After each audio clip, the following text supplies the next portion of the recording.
안녕하세요. 이번 시간에는 팀에 글을 쓰고 응답하는 방법 살펴보도록 하겠습니다.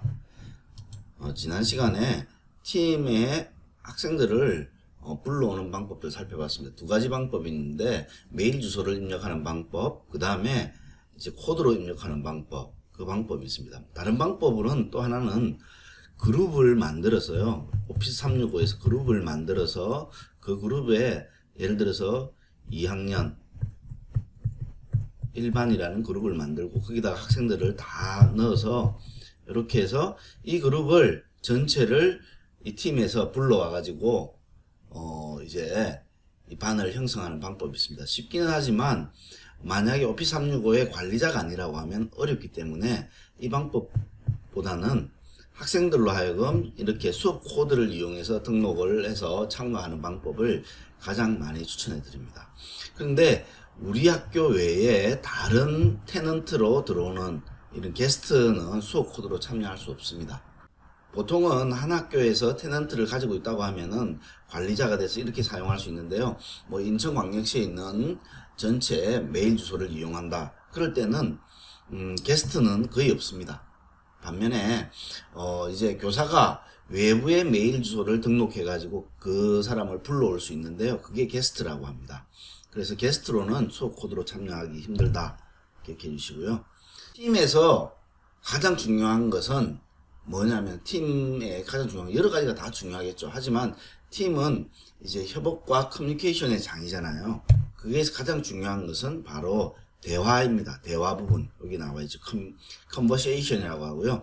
대화 부분에 각기 글을 써서 이제 게시를 하면은 모든 팀의 구성원들이 그 글을 다 읽을 수 있게 됩니다. 읽고 회신을 하거나 아니면은 이렇게 추가적인 표시를 하고 이렇게 해서 서로 커뮤니케이션하고 협업할 수 있는 그런 장을 만드는 것인데 그거의 가장 기본은 바로 대화에 있습니다. 대화의 특징은 말씀드린 바와 같이 커뮤니케이션 장이고요. 다양한 파일이나 멀티미디어의 자료들을 게시할 수 있습니다. 그 다음에 스레드 형태로 댓글 이렇게 스레드 형태로 제공됩니다. 마이크로소프트 제품 중에 스레드 형태로 제공되는 것들이 굉장히 드문데요. 이것은 스레드 형태로 제공됩니다. 그 다음에 이모티콘이나 스티커 등을 이용할 수 있습니다. 그래서 특히 학생들은 이런 이모티콘의 사용에 있어서 굉장히 이렇게 활발하거든요. 그것들을 다 사용할 수 있고요. 그 다음에 수업의 피드백들을 바로바로 받을 수 있는 것이 이 대화의 창을 통해서 받을 수 있습니다. 그 다음에 이제 2019년도에 새로운 기능 중에서 공지 기능이라고 있습니다. 그래서 공지 기능을 이용하시면은 이제 큰 제목이 붙어 있고 그 다음에 그게 그림과 함께 붙어 있어서 눈에 확 띄게 이렇게 하는 방법이 공지 기능을 이용하는 방법입니다. 페이스북에다가 우리 글에다가 좋아요를 누르거나 뭐 화나요, 뭐 슬퍼요 이런 감정 표현을 하잖아요. 마찬가지입니다. 이제 이 팀즈에 있는 글에도 그런 것을 표시할 수가 있게 되겠습니다. 자, 그러면은 우리 대화의 창에 한번 실습을 진행해 보도록 할까요? 팀이 만들어져 있다고 하면 학생들을 불러야 되는데요. 부르는 방법은 지난 시간에 말씀드린 것 같이 설정에 들어가서 이렇게 팀 코드를 만드는 방법이라고 말씀드렸습니다. 팀 코드가 이렇게 0과 5가 함께 있으면 이게 상당히 좋지 않은 거니까 다시 설정을 눌러서 팀 코드가 이렇게 나와 있으면 학생들이 이 팀 코드로 참가하면 되겠죠. 자, 제가 학생 계정을 이용해서 학생 계정은 이렇게 하면은 팀 만들기만 되고요. 여러가지 수업팀은 만들 수 없다는 거 기억해 주십시오. 팀 코드를 여기다가 넣고 팀 참가를 누르면 바로 팀에 이렇게 참가할 수 있습니다. 반이 이렇게 나타나면 그런 여기에다가 쓰면 되겠죠. 환영합니다. 이렇게 가장 간단한 형태로 글을 쓸 수도 있습니다. 이렇게 쓰면은 여기에다가 댓글을 달 수도 있고요. 보시는 바와 같이 오른쪽에 가면은 좋아요, 그 다음에 뭐 자기의 이모티콘으로 간단하게 표시할 수 있고요. 그 다음에 회신을 눌러서 댓글을 달 수도 있습니다. 이렇게 간단한 형태의 글들도 있지만 좀 복잡한 형태의 글들은 여기에 보시는 바와 같이 A를 누르시면은 이제 리스트 텍스트로 글을 더 입력할 수 있습니다. 제목을 입력하고요. 이렇게 하고 1 하면은 이렇게 자동적으로 인덴테이션이 들여쓰기가 됩니다. 그러면은 내용을 적으면 되겠습니다. 이렇게 내용을 쓰고요. 여기에다가도 필요에 따라서는 뭐 진하게도 할 수 있고요. 또 하이라이트를 표시할 수 있습니다. 색깔별로 이렇게 표시할 수 있고요. 뭐 단락 번호들로 이렇게 표시할 수 있고 보시면 다 아실 겁니다. 자, 이렇게 해서 링크가 있다고 하면 링크를 추가할 수도 있고, 인베딩 데이터가 있다고 하면 HTML로 되어 있는 인베딩도 할 수 있고요. 자, 이렇게 게시할 수도 있고, 이제 공지를 한번 살펴보도록 하겠습니다. 마찬가지고 서식을 누르고요. 여기 보면 새 대화에서 선택하고 알림 부분입니다. 여기에서 이렇게 이 부분은 중요하기 때문에 모든 사람들이 다 알아야겠다. 그러면은 이걸 선택하고요. 그 다음에 아이콘들도 색깔별로도 이렇게 선택할 수 있고요. 자, 여기에 사진을 보면 일러스트레이션을 선택할 수 있습니다. 일러스트레이션을 선택하면 내가 원하는 형태의 일러스트레이션을 추가하면 백그라운드에 그게 바뀌고요. 필요에 따라서는 내가 이미지를 업로드 해가지고 우리 반 이미지나 이런 것들로 바꿀 수 있습니다. 자, 그 다음에 부제목은 이렇게 해가지고 이제 부제목을 줬고요. 마찬가지로 나머지 내용들을 복사해서 이렇게 같이 한번 넣어 보도록 하겠습니다. 이렇게 넣고요. 자, 요게 공지고요. 그 다음에 파일을 추가하는 거는 뭐 간단하게 파일을 컴퓨터에서 업로드를 선택해 가지고 업로드 할 수 있게 되겠죠. 자, 컴퓨터에서 업로드를 선택해 가지고요. 뭐 이런 파일이 있다고 하면 바로 업로드가 되겠죠. 또 다른 파일들 한번 더 선택해 보겠습니다. 자, 이런 문서가 있다고 하면 두 개를 한꺼번에 이렇게 업로드를 시킬 수 있게 되겠습니다. 그러면 업로드가 되면 파일 창에 해당되는 데이터가 이렇게 나타나겠고요. 그 다음에 뭐 이모티콘 표시하고, 그 다음에 요거는 움직이는 짤이라고 하잖아요. 그래서 지피라고 짤이라고 이렇게 부르는 것들도 있고요. 그 다음에 스티커 부분이 있습니다. 스티커 부분들이 다양한 종류의 스티커 있는데, 이 중에 좀 학생들한테 소개할 만한 스티커들은 쭉 다 사용해 보시고요. 밈이라는 스티커가 있습니다.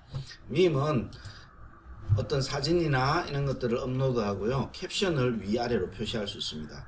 이렇게 자료들을 밈의 자료의 형태로 추가할 수 있고요. 그 다음에 이건 온라인 모임을 만들 수 있는 건데요. 요거는 나중에 모임 부분에 다시 설명드리겠습니다.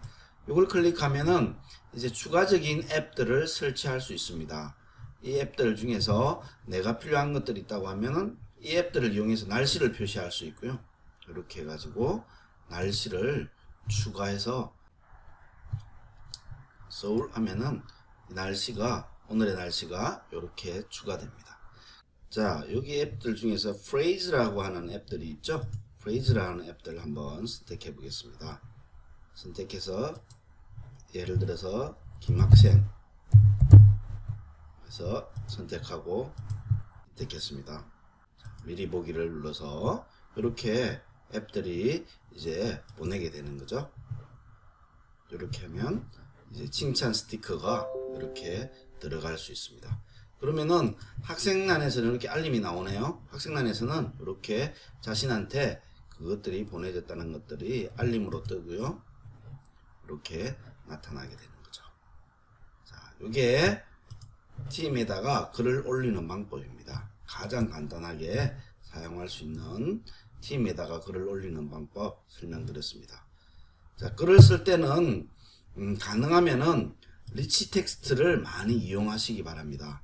이렇게 이용해야 글들이 좀 더 내용상 사람들한테 보여지는 것들이 확실하게 보여지는데, 이렇게 첫 번째 글처럼 한 줄로 글을 쓰거나 이렇게 하면, 여기에서 한 줄로 글을 쓰게 되면은 상당히 보이는 게 보시는 바와 같이 그 내용이 어떤 내용인지를 잘 알 수가 없습니다.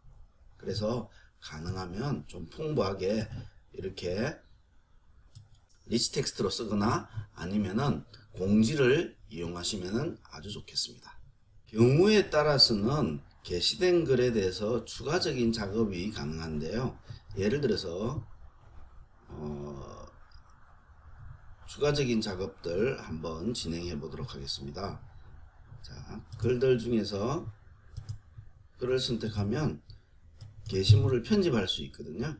편집할 수 있는데 여기에서 이것들을 추가적으로 내가 일반 게시물을 알림으로 바꿀 수 있습니다. 앞에 보여드렸던 바와 같이 일러스트레이션으로 하나를 바꾸고요.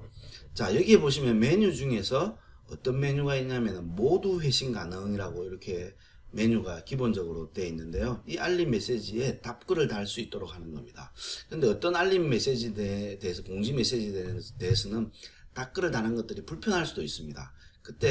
그때는 여기에 선택하시는 바와 같이 나와 있는 메뉴 중에서 회원님 및 중재자가 회신 가능, 이 메뉴를 선택하면 이제 다른 사람들은 댓글을 못 달게 되겠죠. 자, 이렇게 선택해서 게시를 해보겠습니다. 예, 이렇게 글이 올라가 있죠. 자, 그러면은 학생의 입장에서 이 글들을 보면 보시는 바와 같이 다른 글들은 회신을 할 수 있는데 여기에 아까 이 게시자와 중재자만 그 글들을 회신할 수 있다고 했더니 보시는 바와 같이 밑에 회신 메뉴가 나타나 있지 않는 것을 알 수 있습니다. 적절한 경우 교사가 이것들을 활용하면 아주 편리하게 사용하실 수 있겠습니다. 감사합니다.